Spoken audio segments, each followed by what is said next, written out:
নমস্কার বন্ধুরা, সবাই কেমন আছো? আশা করি ভালো আছো। আমি একটা গুরুত্বপূর্ণ ভিডিও নিয়ে চলে এসেছি তোমাদের কাছে। আজকের আমি রান্না করছি লোটে মাছের ঝাল। কীভাবে রান্না করছি, কেমনভাবে রান্না করছি, অনেকে তো অনেক রকমভাবে করে, আমি করছি একরকমভাবে। তোমাদের সঙ্গে আগে শেয়ার করবো এই রান্নাটা, সঙ্গে থেকো।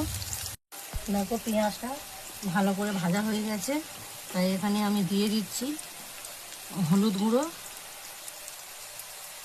দিয়ে দিলাম।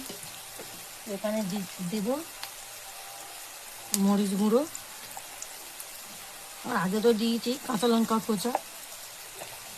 এবারে দিয়ে দেবো স্বাদ মতন লবণ।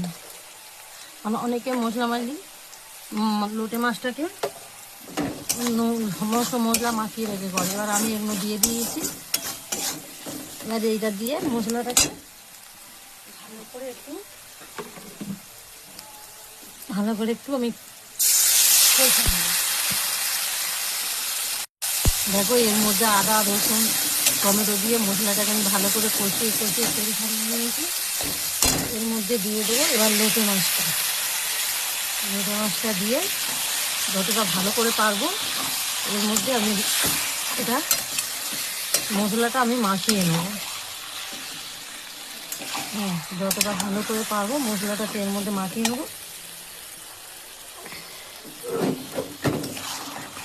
আমি এইভাবে মশলাটা মাছের সাথে সুন্দরভাবে মাখিয়ে নেব। নিয়ে এটা ঢাকা দিলে অটোমেটিক জল উঠে যাবে। তবে অনেকে আছে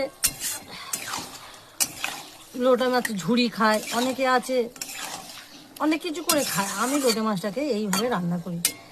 লোটে মাছটা মাখানো হয়ে গেল, এবার এটাকে আমি ঢাকা দিয়ে দেবো 5 মিনিটের জন্যে। দেখো বন্ধুরা, মাছটাকে ঢাকা দেওয়ার পরে জল উঠে গেছে। এবার আমি মাছটা তলায় থেকে ভালো করে নেড়ে দিলাম। নেড়ে দিয়ে এবার গ্যাসটাকে বাড়িয়ে দেবো। দিলে এটাকে অটোমেটিক আমার রেডি হয়ে যাবে। আমি এই লোটে মাছটাকে বসিয়ে দিলাম। দিয়ে দেখো, কাঁচা লোটে মাছ দিয়ে ঢাকা দিয়ে একদম ঢাকা দিয়ে গ্যাস কমিয়ে জলটাকে শুকিয়ে দিয়েছি। আমার লোটে মাছ রেডি।